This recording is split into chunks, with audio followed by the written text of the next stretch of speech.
evening, everybody. Welcome once again to the vBrownBag video podcast. We are continuing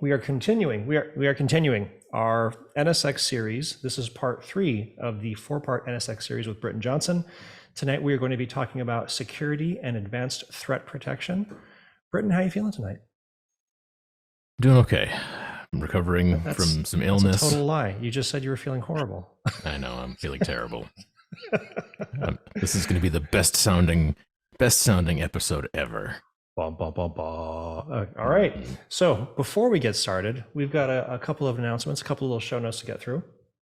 If you want to get in on the conversation, if you at vBrownBag on Twitter, or if you are in the studio audience and you want to ask some questions, feel free to pose them to me and my beautiful, stunning, most handsome co-host this evening, Mr. Trevor Spires. Hey, Trevor, how you doing? Hey, I'm doing a-okay. I hate to say it, I might be doing better than Britton. I'm not sick. I'm feeling good. I had a lovely day, and I'm excited to learn about NSX. I haven't gotten to talk about NSX for a couple of years now since I left VMware. So I actually am pretty blind on the updates. Like I might ask some dumb questions tonight, Britton. I certainly appreciate you coming in. No questions allowed. Yeah, no questions allowed from Trevor. I'll ask the hard ones, so you're out. I'll take it easy on you. I was chatting with Trevor today, and I told him that what episode was coming on tonight, and he was like, oh, "Britton, NSX, VMware, can I come and play?" And he wanted to just be an attendee on the side, and I was like, "Why don't you come and co-host?" And he was like, "Absolutely." So, Trevor, thanks for coming, helping me throw tomatoes at Britton. And I appreciate you being here. So if you want to follow Britton Johnson, he is the jealously guarded name on Twitter, VCIXNV. He jumped on that before anybody else got to it. I was very upset. And if you want to follow Trevor, I highly encourage you to do that as well. He is at Trev Spires on Twitter. And I discourage you from following me. So with that, Mr. Britton, are you ready? You feeling good about this? I think so. All right, let's do this. You have the power. Just in case I needed to have my soundboard ready. Before we get started, does anyone want to get out? You got your soundboard ready. You didn't do that for the first 2 episodes. What's up with that? I know. Well, I don't have all my voice tonight, so I'm gonna have to go like full Bumblebee. Yeah. That better not skills. Ooh, keep those coming, please. I don't want that to just be me open with the soundboard. Like that's got to be throughout the hour, please. I just switched over to a new system, so I do have an Elgato and I do have sounds, but they are not prepped and ready for this show. I apologize. All right, we're gonna have the soundboard off. Last one, and then we will go. Yes, I Canada. All right. Come for the tech, stay for the dad jokes. Thanks, everybody. All right, where am I sharing from? It's not like I do this for a living. Oh, and this is, I still don't know how to do this. Okay. Oh, nope, that's the wrong one too. I'm just going to do this all over again because... man, Trevor's got me all nervous now. Oh, this is a very casual, low pressure environment, Britton. You've faced much worse. That's what they all say. Oh, there's your soundboard. Okay. Yep. And I can't see that. I can't do the soundboard anymore because it's hidden by the deck now. So. I'm so tempted to say I can see your speaker notes, but I'll leave you alone. We see it's right. No, I can see it's right now because that's why I have my confidence monitor on my iPad. Oh, fudge! You know what I did? I forgot to enable live chat to allow attendees to chat. Good. Sorry about that. I was gonna say, did you start the recording? The recording has been started. The recording has been going on for a while now. Okay. Everybody can now chat with everybody. Okay, good. Oh, Nikes. There's one other thing I need to check before I get into this. Are we allowed to curse? Schnikes? This is a family show, Trevor. I curse all the time on the show. He's Britton's the clean one. He's a straight man. All right, I think I'm good now. Just had to double check that I don't have a third voice showing up all of a sudden. Okay, welcome everybody to episode number 3 in the series of NSX updates for 2023. We've gone through, just to catch Trevor up, we've gone through basically the infrastructure overview of what NSX 4.1 has brought. And really, a lot of that episode was trying to highlight the idea of a lot of the core architectural underpinnings of what makes NSX. NSX has not changed really all that much. So all the networking bits and stuff still function the same way. We still have, a VDS. We still have transport node profiles. We still have all that fun stuff. But now we're getting into the really, really, really fun stuff. The second episode was the really difficult and dry networking stuff. Thank God that's over with. And now we can talk about the new coolness, the hotness, the security stuff. This is the stuff that we just came off of our RSA conference security week. So there's really nothing in this that is brand new, but this is current as far as we sit today, and we will try to keep things as current as possible, but I'm not going to have anything that's future or anything that's yet to become a reality. So that's why I have the standard disclaimer slide, so that we're all good and nobody gets mad at me. Okay, so because I'm recovering from a small cold that's been lingering for like 2 weeks, I'm going to do the full Julia Child method in this presentation. And I'm going to show you the beautiful baked chocolate security cake at the beginning. And I've got actually the video portion of this demo is recorded, so I'm cheating in that respect. But my overlay of the commentary on it will be live. So, and I want to get through that because there's a ton of really good details in there. Credit where credit is due. Stein from the NSPU Technical Product Management Group put the actual demo together. I rejiggered the script itself so that it flows more from my voice, but in general, this is his demo and his words. And if anybody out there who knows Stein is amazing. Yeah, You plus have one for stymied the Stein. demo gods. Yes. I So think he answered like all of my internal Slack questions when I was there. I feel like Yeah, pretty much, every yeah. question to a PM was Yeah. Stein. yeah, if we could turn Stein into an AI bot, that would make everybody happy, I think. But time will tell. Okay, so I'm going to run through that demo. It does take like a good 10-12 minutes just for that portion of it. So that's going to be the huge section of this whole episode, and I've done it a couple of times. I won an internal contest at VMware for this, so hopefully it turns over well and translates well to the vBrownBag audience. But in general, I think this really shows kind of the full strength, breadth, and width and power of what we can do from a security perspective. After showing you the beautiful baked security cake, then I'll start to go through some of the slide stuff and talk through, how you get the beautiful baked security cake. And then we'll lead into a little bit of NSX intelligence, which is going to really set us up for week 4 in this series of stuff, where week number 4 is all of the NSX application platform deployment and what that looks like. And that is the Kubernetes containerized platform that all of this stuff runs on top of.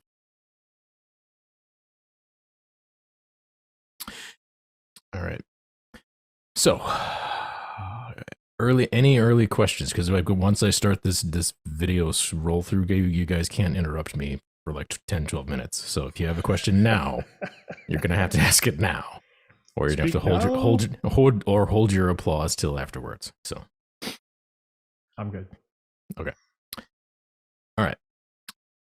Let me make sure I can actually see stuff here, and I have to kind of stay on my timing on this. This is like the most difficult live demo I've ever done, even though I'm really just half doing it.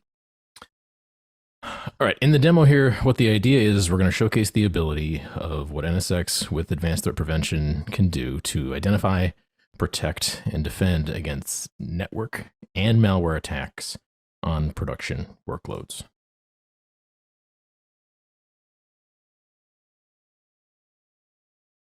All right, welcome to the NSX Discovery and Planning page. This is showing a high-level view of existing workload groups and the flows between them. Green lines indicate flows that are matching an existing segmentation policy in NSX, while the red dotted lines indicate unprotected flows. In addition to looking at communication between existing groups, you can also look at discovered flows between individual workloads. After selecting some of the workloads that make up a couple of multi-tier applications, we can see that some of the workloads have an exclamation mark on them. This indicates that we've detected a threat affecting these workloads. You can apply additional filtering to only look at the workloads on which we've detected security events with a high severity. Diving into the production mortgage workload, you can see a number of anomalies have been detected. NSX Advanced Threat Prevention uses enhanced NetFlow data, as well as endpoint context and Layer 7 flow information to build the standard of what's normal for every workload. It then uses both unsupervised and supervised machine learning with threats, creating models to identify deviations from normal that are security relevant. The event with the highest threat score here is detected the use of a domain generation algorithm, which is often employed by malware to ensure that the command and control traffic remains undetected by next generation perimeter firewalls that rely on FQDN and IP-based filtering. In the threat detections panel on the right, you can see a campaign link available in this anomaly event, which indicates that this atomic event has been matched with other signals based on detections from our IDPS, malware analysis, or network traffic analysis into an intrusion campaign. Clicking on this link will bring us into the NDR or network detection and response view. And there we go. From this view, we see the detection and the association of much more than just one anomaly on the mortgage workload. We've detected a malicious file on multiple workloads, the DGA anomaly, the use of the Empire agent, CryptoWall command and control, and the use of an exploit kit, as well as an exfiltration using DNSCAT. No other tool can so simply show an attack that is this complex. There are 3 additional workloads involved in this campaign, and we map the different detections to the MITRE ATT&CK framework over on the right. The campaign blueprint provides a complete map of how the intrusion unfolded, organizing this by moving the internal workloads that are part of our network to the left and putting our external IP addresses observed on the right side. This provides a simple way to view the different threats that are detected by our IDPS, malware, and anomaly detectors. And between these workloads, to see a deep dive of the attack sequence, we're going to open the timeline view. When organized by start time, the first thing we've detected is the download of a malicious file to this IP address that belongs to a VDI desktop. We can click on the file name to get additional context, and we can see, for example, that this file has been identified as containing CryptoWall ransomware and has performed suspicious geolocation queries.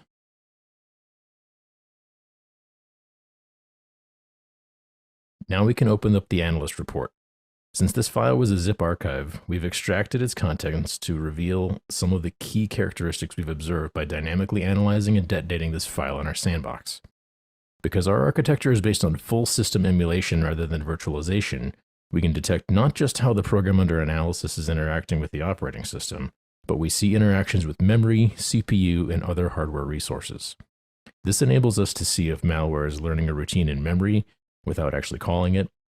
This also means our sandbox doesn't rely on the use of golden images for different operating systems or applications, as attackers tend to use similar tactics no matter what application is exploited. Here's some observations of the attack performing defense evasion, a common tactic. After we detonated this program in our sandbox, it attempted to evade detection by stopping the Windows Security Center service. We also observed command and control traffic on the network, as well as additional evasions by deleting volume shadow copies, and we also noticed this malware attempted to use the domain generation algorithm for outbound communication. Lastly, we saw the program attempted to disable endpoint security services. We then detected a download of CryptoWall, plus a detection of an exploit attempt using the Magnitude exploit kit on the network. Magnitude is used in malvertising attacks to infect victims who visit compromised websites. The exploit kit is known to infect users with a range of ransomware.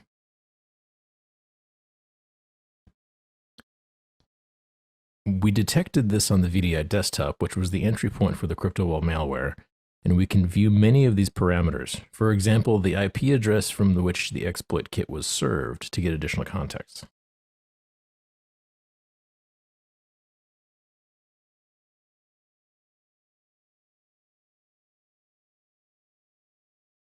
Selecting the IP address of the affected workload, we can see that this event occurred on the VDI2 desktop. A few minutes after we detected the exploit kit and CryptoWall was downloaded, we observed command and control activity matched to CryptoWall. We confirmed this with an IDPS signature. That was followed by the detection of an anomalous psexec execution between our VDI desktop and another workload in our environment. psexec is a lightweight telnet replacement that lets you execute processes on other systems, complete with full interactivity for console applications without having to manually install client software. Certain applications may be common in most network environments, however, the potential for use in the context of lateral movement brings them to our attention here. In this case, the frequency of the activity and its commonness in the network indicate that this activity may be malicious. The activity was mapped to the lateral movement tactics of the MITRE framework and was used by the malicious actor to pivot the attack from the VDI desktop to the targeted workload with an IP address 192.168.20.211.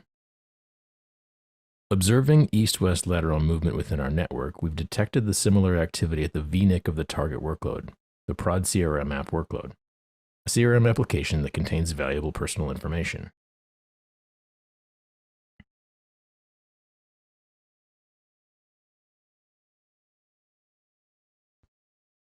Now we can see that the suspicious domains used by malware are running on our infected machine. These domains were identified using anomaly detection characteristics that domain name resolution patterns that characterize domain name resolution patterns that are typical of malware using the domain generation algorithms. Next, with the use of an IDPS detector, we identified network activity related to the Empire agent on the compromised prod CRM app. Empire implements the ability to run PowerShell agents without needing PowerShell.exe. Rapidly deployable post-exploitation modules including keyloggers and adaptable communications to evade network detection. This was followed by the download of the same CryptoWall malware on the prod CRM app. The next phase of the attack shows the attacker using Windows Remote Task Scheduling to pivot the attack again to another workload, the production mortgage app VM. The Windows Task Scheduling utility allows administrators to manage scheduled tasks on remote hosts. And here we have identified suspicious activity. Due to our full path visibility, we observed an attempt at credential harvesting using Kerberos tickets initiated from our prod CRM app and the mortgage app. On this prod mortgage app workload, we saw additional remote task scheduling after that, followed by the same domain generation algorithm, Empire agent, and CryptoWall detections we see on the other workload. Finally, we detected the use of DNS-CAT in the network, indicating exfiltration of data from the production mortgage app. We confirm this by the means of 3 distinct IDPS signatures, and we can learn more about each signature by clicking the link, which shows a detailed abstract as well as the actual regex pattern matching expression.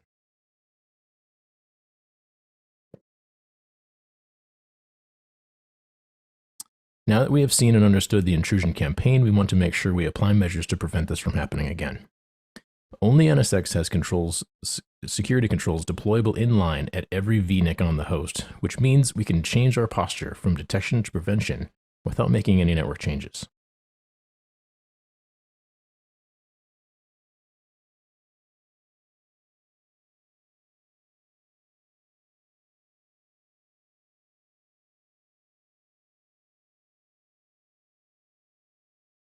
To reduce the attack surface, we can implement simple segmentation policies with a single rule. We can isolate every VDI desktop from every other VDI desktop, ensuring no lateral movement from desktop to desktop is possible. We've also created other policies that enforce granular filtering with regards to what resources are accessible from different desktop pools. For now, these rules are disabled, which explains why lateral movement from the desktop to the server workloads was allowed in the first place. Additionally, we built policies like this DMZ access policy, which enforces the use of TLS 1.1 or above. For traffic coming through the DMZ and outbound policy, ensures our server workload cannot initiate any unneeded outbound sessions. And finally, 2 roles that isolate workloads tagged as production from workloads tagged as development. For this demo, none of these rules are currently enabled beyond isolating desktops in zones and limiting inbound and outbound communication. NSX can also ensure every application is isolated from every other application, or it can enforce a granular microsegmentation policy, which only allows flows within the application that are required for the application to function. We have an example application isolation policy here that shows that we can block communication between different applications, and a policy below is an example of how the prod multi-tier application got segmented using NSX Intelligence. NSX Intelligence automatically formulated these recommendations based on flows we've discovered coming in and out or in between the tiers of the app. On the plan and troubleshooting page, we've run the recommendation wizard to come up with the set of rules that we looked at for the prod invest app. Beyond reducing the attack surface by implementing segmentation and microsegmentation policies, we can also prevent the download and transfer of malware as well as exploit and other related network traffic. To do this, we use the IDPS and malware prevention policy.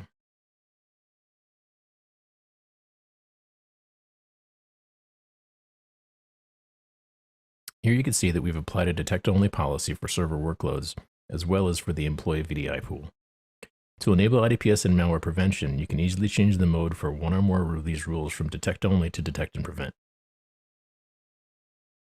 Let's see if we've blocked any malware targeting one of these contractor VDI desktops.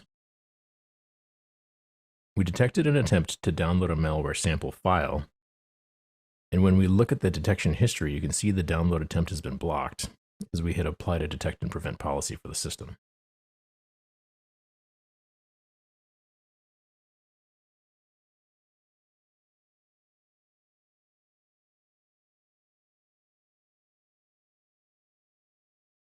Additionally, NSX guest introspection is used to intercept file operations, allowing us to detect exploited files regardless of how they are being transferred to the endpoint. For example, over an encrypted connection or not. We can also see IDPS connections for the contractor desktop, and there is one detection which indicates a suspicious type of activity. This activity was detected on the VDI cluster, and the green bars at the bottom confirmed we blocked this activity.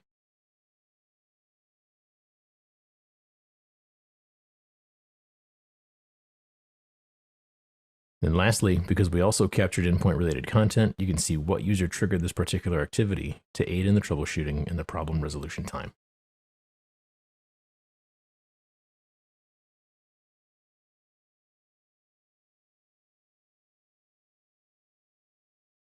And that, in a nutshell, is the gorgeous, beautiful layer cake that is NSX security.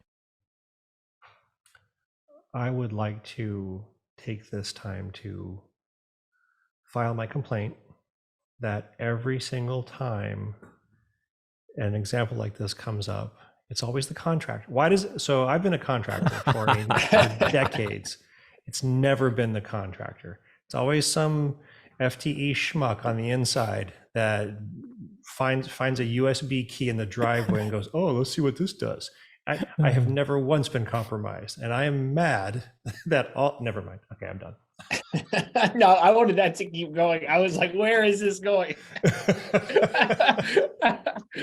That was pretty cool. Like, I haven't seen an NSX demo in like a year and a half, and it's like they've done it's so much more than just the network layer now, right? Oh yeah, I mean it's the security thing is real at this point. I mean we're trying to make the world aware of all of the things that we can do, and you know, and it's just getting more and more and more. And security, as you guys both are well aware, is the focal point for many vendors, and VMware is just one of the many in that hunt.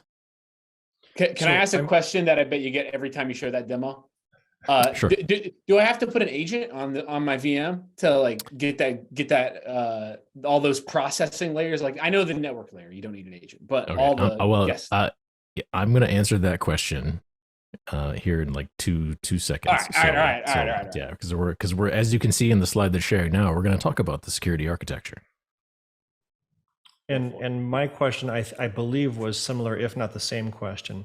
The integration between the operating system layer, whether it's agent or agentless, how is NSX communicating with the OS so that it sees all of that stuff? So if that's what you're going to get into, then that's exactly where I want to go. We'll get into all of that stuff. So it's cool. Yeah.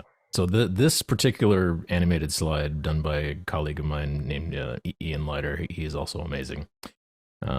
This kind of details at a slide level sort of the demo that we just went through. So again, we have, those consultants or support staff or whoever, is the vulnerable people in our customers' endpoints, because we never want to blame the customers, Chris. That's why we use the third-party consultants. I know. I've been firefighter far too long. I know. Customers always right. That's right. You can't blame them. You can't. Yeah. If you're a firefighter, you blame the arsonist. You don't blame the homeowner. But in any case, so we have stuff. People, have compromised machines. Maybe they don't have something turned on. Threat actor detects it, and they deploy all this bad stuff out and see what sticks. Somebody clicks on it, and naturally, this begins the process of, malicious download inside an environment. So that's that, CryptoWall ransomware or DNS, or domain generation algorithm attack, or, the malvertising attack. Malvertising is probably my favorite word in that whole demo. And then quickly we go from one machine that's compromised to spreading to multiple machines.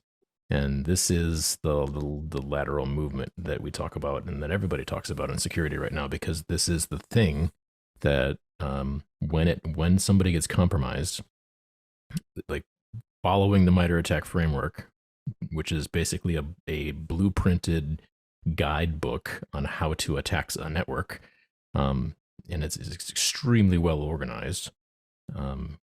Go figure, if you're going to plan to rob a bank, you have a plan, right? Same thing for cyber attackers who are coming in. They have a very good, well organized, thought out plan with multiple tactics, multiple things that they try to do, and you can try to then reverse your defense planning on that same kind of a path structure.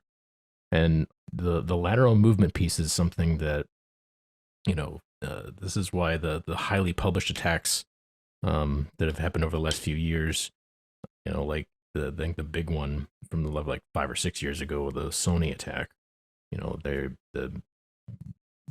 the group who owned Sony's network was well publicized that they'd been sitting inside of their environment for something like 6 months or more before they actually executed anything.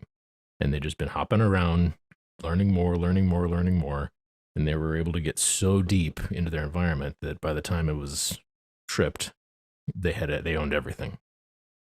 And that's the kind of stuff that we're really trying to prevent, because and then and even in the healthcare environment that I am today, I see customers all the time who, we hear about this in healthcare, where somebody comes in, they do this data extraction, they start to go after patient information and try to pull this stuff out, and and in some cases, unfortunately, they actually do the back end ransomware attack itself and start to lock people out.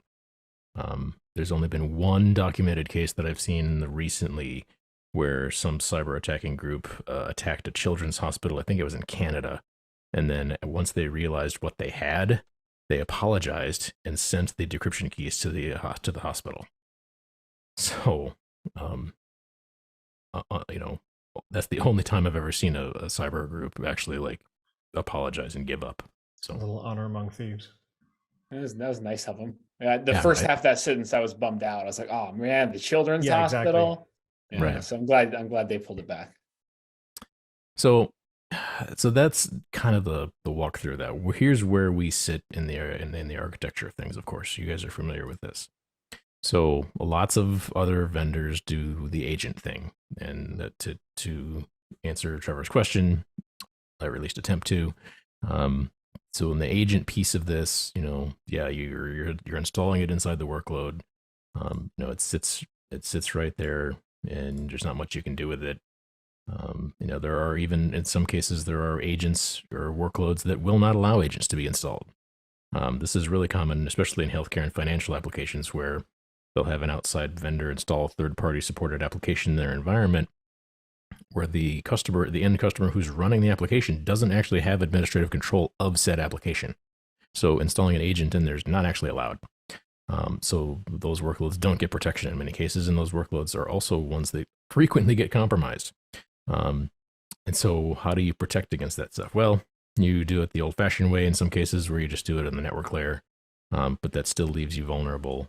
The sticky piece here is, if you're doing it at the network layer, all of these machines can still get to one another, from that level. You might not be able to get to these over here because you can block it at the network level, but you're kind of half protected if you're going through it from the network level. So naturally, where we sit in the NSX layer is in the sweet spot, right in the middle, at the hypervisor level. So we do it agentlessly, where we can apply things not only at this point the distributed firewall at the VNIC level, but right alongside it, we're also doing distributed IDS/IPS traffic inspection of the network layer, right inside the kernel, right next to the distributed firewall.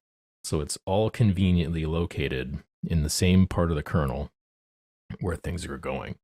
And then eventually, and this is some of the new stuff that's just starting to come out with 4.1 and partnerships with the DPU providers, where we bake in, a DPU NIC or a smart NIC that is added to the host. And then all of these services get pulled off of the ESX hypervisor CPU and get run on the SmartNIC DPU itself.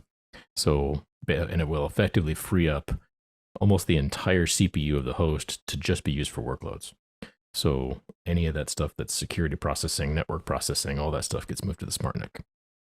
So that's kind of the next thing, beyond this, where, all of a sudden, when you buy your hosts, you can specify, we want SmartNIC this, and then your hypervisor goes on there, NSX goes on there, and all the data processing stuff is done on a little tiny add-on chip into the host.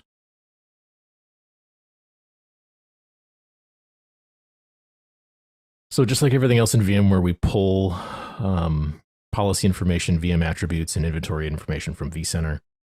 Pairing with NSX Manager, all that stuff is built-in native integration into the environment. So it gives us all the context we need to build our defense in depth. So here's sort of the typical, way that we would like customers to apply security policies to an individual workload. So we have, still have on the outside perimeter firewall. At this point, we are not a full edge firewall capable service. We're getting there, but not quite yet. And then we're going to say, that's where all the bad stuff comes in anyway. So that's, first line of defense is your perimeter firewall. We're going to do basic east-west firewall controls and turn up the, distributed agentless firewall on top of every workload that's running NSX. And we can open up, the ports and protocols and things on the workload that need to be open for the workload to function based on a couple of things. We can do it standard port and protocol way, or we can do it by app ID. So if you have a policy that's, for like the SQL server, we can say, when you build your policy, instead of just specifying port protocol and service type, you can actually say this is a, Microsoft SQL server, this is a MySQL server, this is, something else, some other application. So it's a WordPress server that uses a specific type of database. We'll grab those app IDs from the vendors, build them into NSX. So you can say, use this specific type of database policy to turn things even, up a notch higher on the security side. so we can really understand what's happening and where. So with those open ports, though, you're still open to threats and you're still open to attacks and you're still open to things. So this is where the other layer comes in of the agentless IDS IPS. So now on those things that are open, we want to do traffic inspection on them. We want to understand who's coming and going. And that's where we turn on the IDS IPS policy. Lastly, we're going to turn on the tapless visibility of network threat NTA and NDR, so network detection and response, and network traffic analysis. And this is where we're really looking for those big time threats. So when something comes in and they try to drop in that domain generation algorithm attack or the crypto wall ransomware, when that file hits the NDR, it's going to get read in there and kicked out to our sandbox in the cloud for further analysis. If the onboard service VM that is processing all of the visibility and bits from the NDR doesn't recognize it immediately, it gets kicked out to our service in the cloud, and our sandbox in the cloud does the full system emulation and basically fakes the malware out, thinking that it's talking to a computer when it's actually just talking to our sandbox. So wait, I got a question. If that's happening in the cloud, like, and in the malware is on my computer, like, are you saying like it catches like you downloading it, throws it up in the cloud, and then we'll report back, basically? Yeah, this is all happening like super fast too. Oh, cool. So you click on you've got so in this example, you've got a VDI desktop. User clicks on something and executes a file on their VDI desktop, because you're in this space, we're gonna, we'll have a piece on the host that's going to do a quick inspection and say, good or bad, good, bad, or unsure, basically. If it's good, we'll let it go. If it's bad, kill it right then and there. If we're unsure, that's when we do the additional inspection and we'll give it a few more seconds to kick things out into the sandbox, do a deep dive, explode the file, talk to it, and, interrogate it, see what happens. And then from there, once we know what that is after doing the inspection, then it reinforms back in there. And then it also goes back out into the threat cloud. And that's a horrible drawing, but once we've seen it, if it's brand new, if it's a 0 day, we'll feed that data back into the threat analysis cloud so that everybody who's a subscriber, of course, gets that information. Then it lives in the hypervisor after that, or in the right, distributed. Then, then we'll assign a signature to it.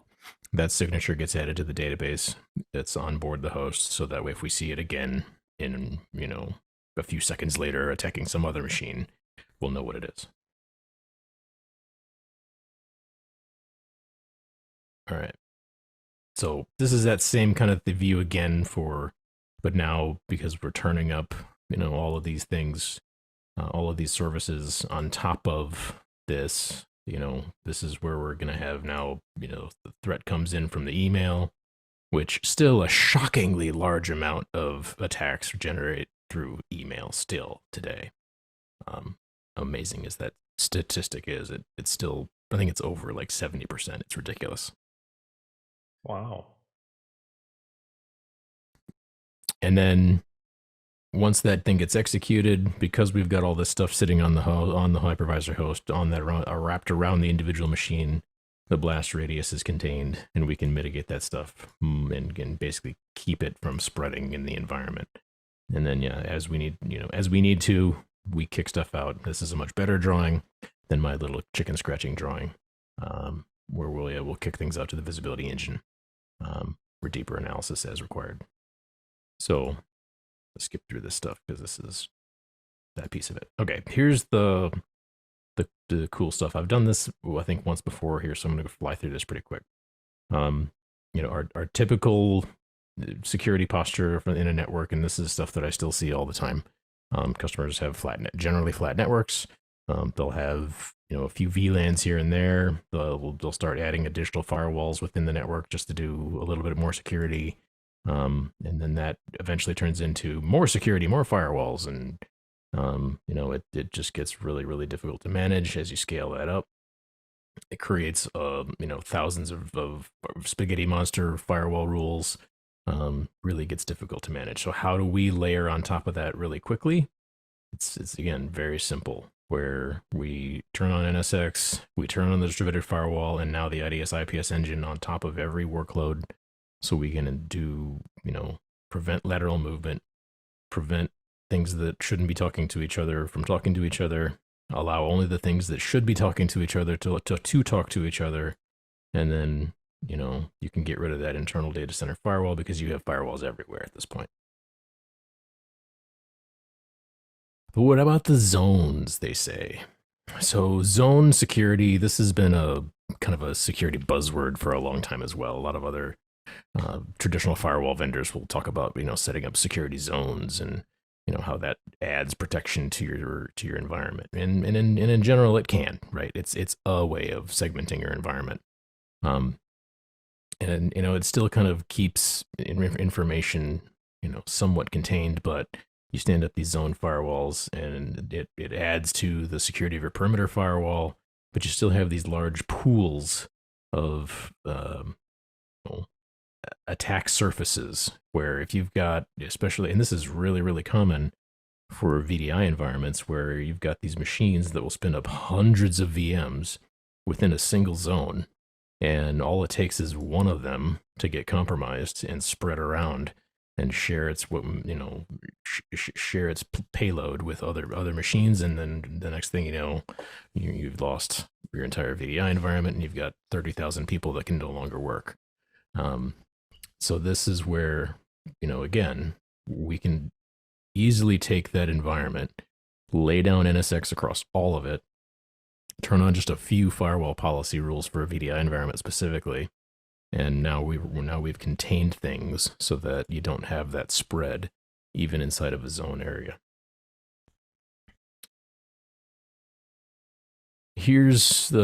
I'll highlight kind of the two typical use cases that I see customers doing really successful things with. Obviously, VDI and end user computing is a big one. The next big one is RDP. RDP, and just been part of that, is that PS exec attack that was talked about in the demo, where somebody has RDP open on a machine somewhere. Maybe they were doing some remote maintenance over a weekend or something goofy. They left it open, and it's one of those open services on a Windows box that's really easy to exploit, and you can hammer that box with attacks as long as you want, really. Unless you've got something on there monitoring it, you're never going to notice it until it's too late. I once stood up a lab environment.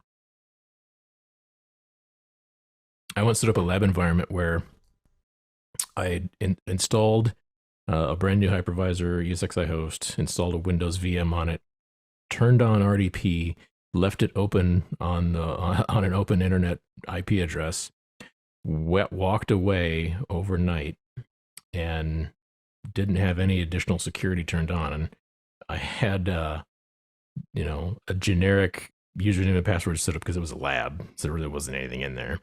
By the time I came back to it the next morning, the entire machine was compromised, and somebody had installed a screen locker on it.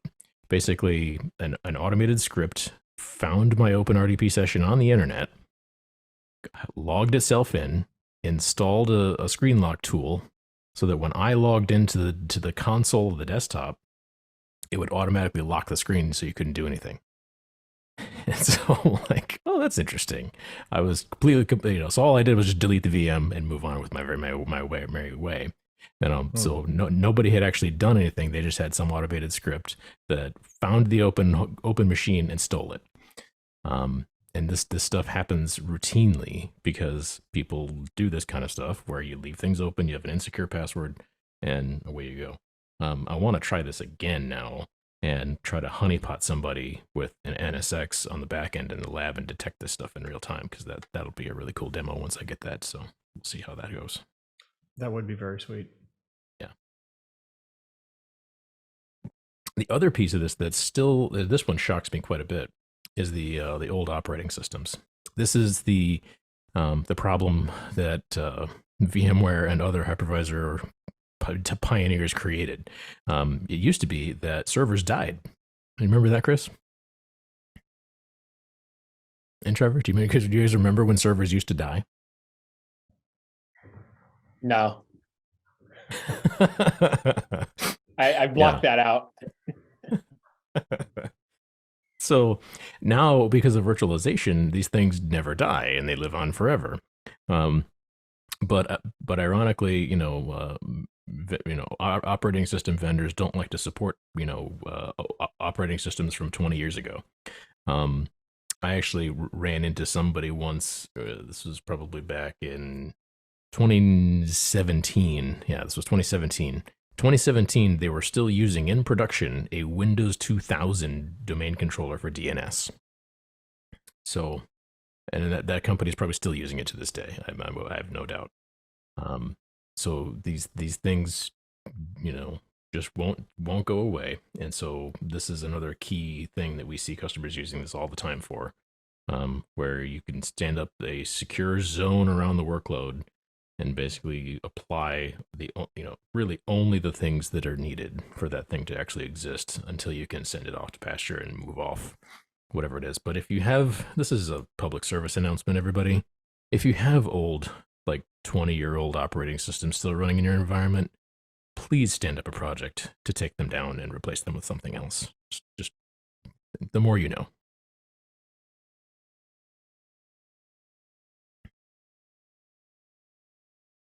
All right, that's my plea for everybody to do more things securely. All right, I'm going to skip through some of this stuff and try to get to the other stuff because I'm running out of time. Okay, so quick summation of what we're talking about with security stuff. Our NSX security platform, the real goal here is to provide customers the easiest possible way to layer on security onto their environment and control lateral movement within their zones or within their network, and doing it without changing and re-architecting the network, doing it without massive arguments with your networking team. You can do this in many cases with a handful of data center architects and a couple of network guys, and they can, figure this out, or gals. And generally, it's very simple to just focus on some high yield, low effort use cases like RDP access. I have one customer who, after they had a scare on a cyber attack, they turned on a policy that disabled RDP in their entire data center.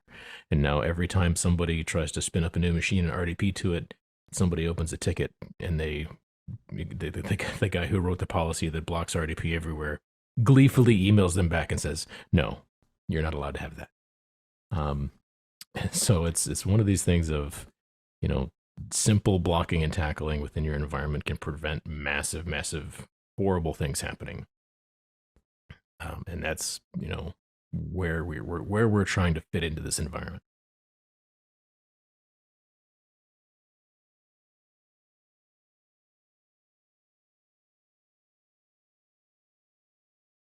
All right.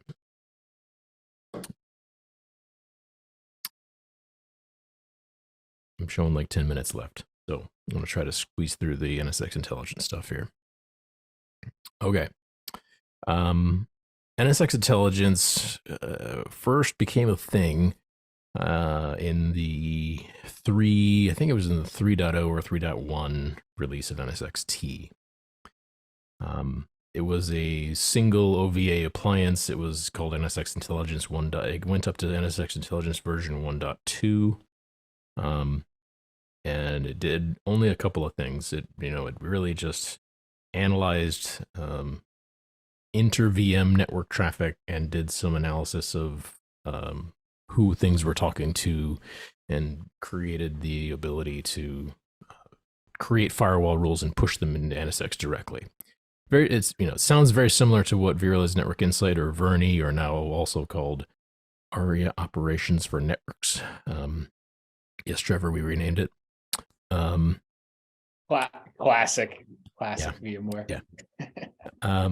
So ARIA Operations for Networks still very much an important tool in terms of network operations, but its ability to take those security recommendations that the original Project Arkin was, and pair them with NSX distributed firewall policy, it just never fully materialized.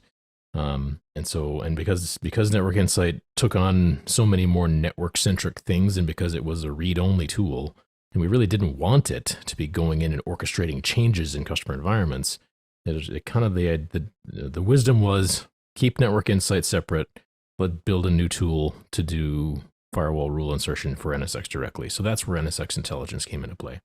It is really much a better together story where Network Insight is operations and analysis for your whole network. Intelligence is operations intelligence and deployment of security for your virtual network.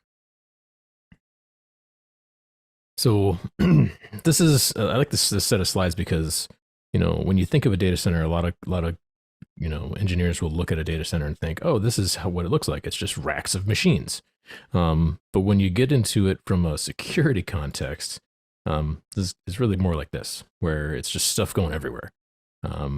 If you've ever been inside of a massive data center, a lot of them look really organized like this when you go look down those beautiful racks and well-lit hallways of a data center. But, if you get behind some of those racks, you can see the cabling that looks a lot like this. And inside the virtual space, it's even more messy.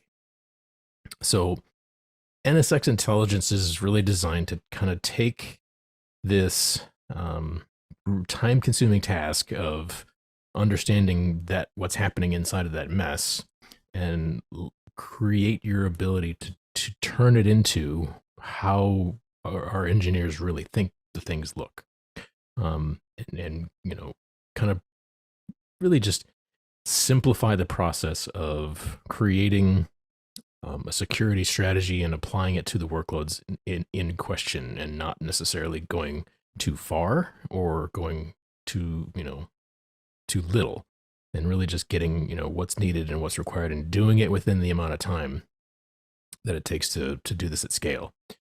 And this is the other part of the troublesome with this is there's a lot to this. And when you have I have customers who have some of them have over 1,000 applications in their environment.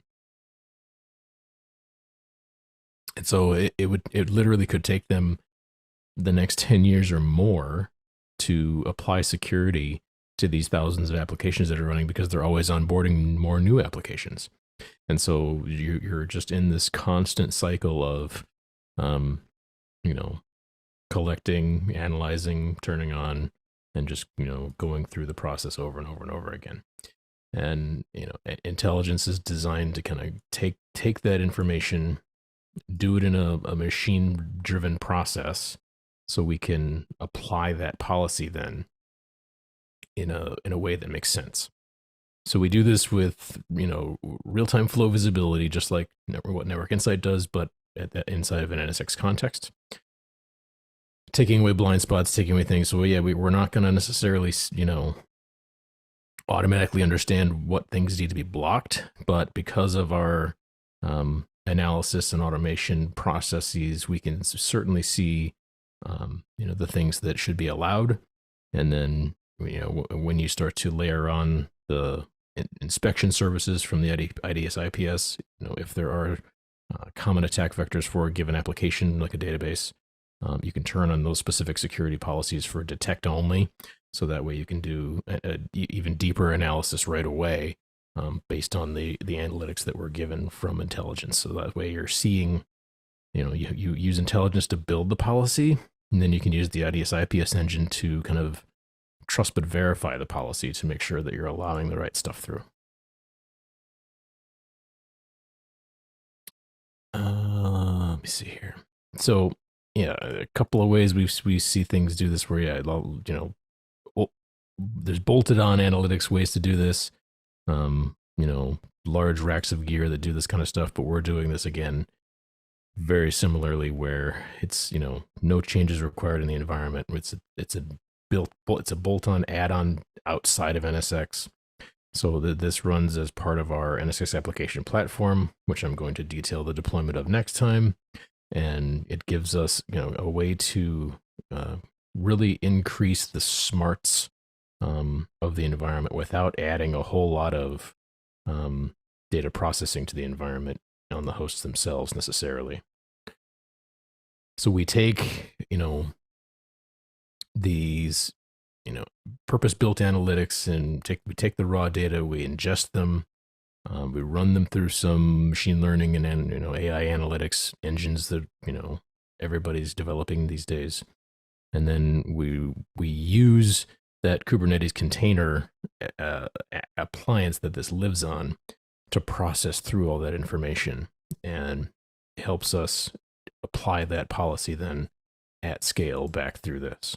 So just to kind of quickly give you a small peek at it, and this was a lot of stuff in the beginning of that demo that I went through at the very beginning of this too. A lot of those early screens were screens from the NSX Intelligence UI, where you can see the green lines that have policy on them, the red lines that don't, and then we can see which policies we want to turn on and start to detect and label these things, and then filter them out by recommendations, and then start to convert those flows into actual security recommendations that we push into the environment.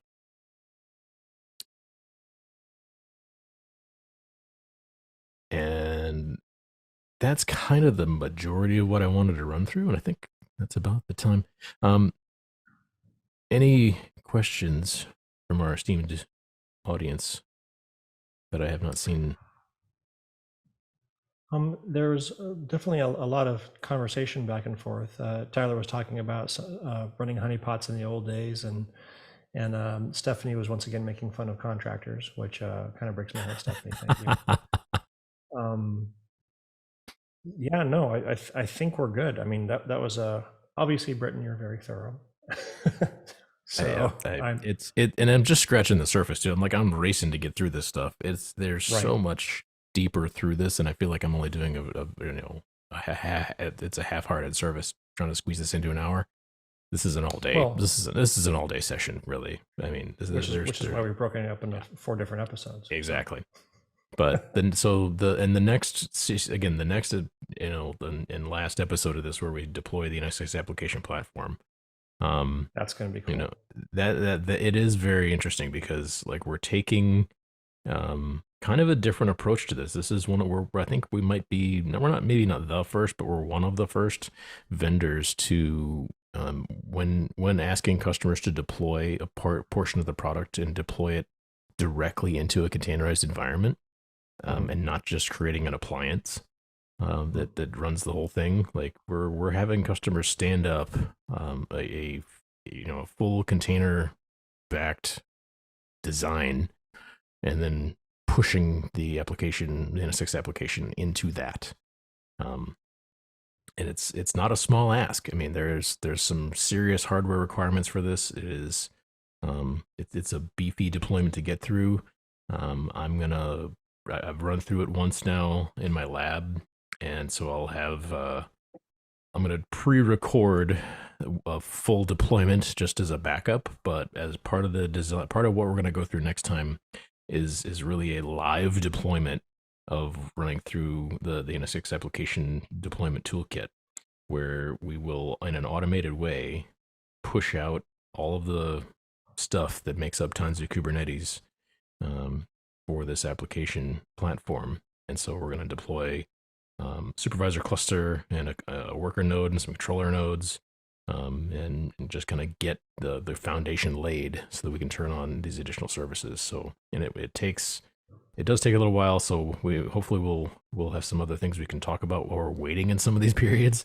But in general, I want to kind of go through kind of a live deployment just so people can see what it actually looks like. Yeah, we can talk about your feelings and that time you spent in the circus, like we did in episode 1. That'll be great fun. Yes. Yeah. Cool. All right, everybody. Well, you heard them. Come back not next week, but the week after, and we will be getting into automated deployment of the NSX application platform.